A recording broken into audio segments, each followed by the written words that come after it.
निसर्गाच्या कुशीतील स्वप्नातील घर आता नेरळमध्ये। श्री साई सृष्टी पॅराडाईज, निसर्गरम्य माथेरानच्या पायथ्याला श्री बालाजी इन्फ्रास्ट्रक्चरचा प्रकल्प, सर्व सुविधांयुक्त।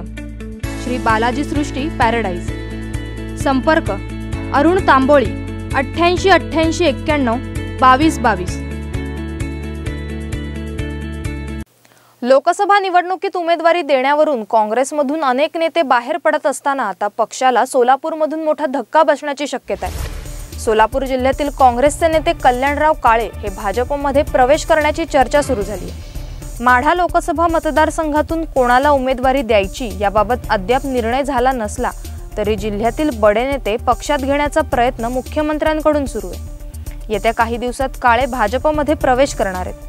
जर काळे यांनी भाजपमध्ये प्रवेश केला तर त्याचा पहिला फटका शरद पवार यांना बसण्याची शक्यता आहे। याचे महत्त्वाचे कारण म्हणजे माढा मतदारसंघातील काही भागात काळे यांचा प्रभाव आहे। मागील विधानसभा निवडणुकीत त्यांचा पराभव झाला असला तरी त्यांना 65,000 मते या मतदारसंघातून मिळाली होती।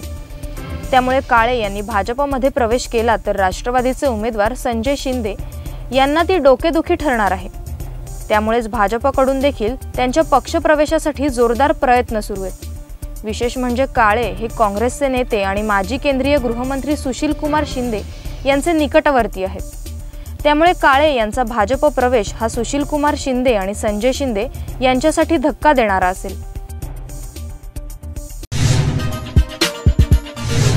बेल आयकॉन दाबा आणि यासारख्या इतर बातम्या बघण्यासाठी आमच्या चॅनलला सबस्क्राइब करायला विसरू नका।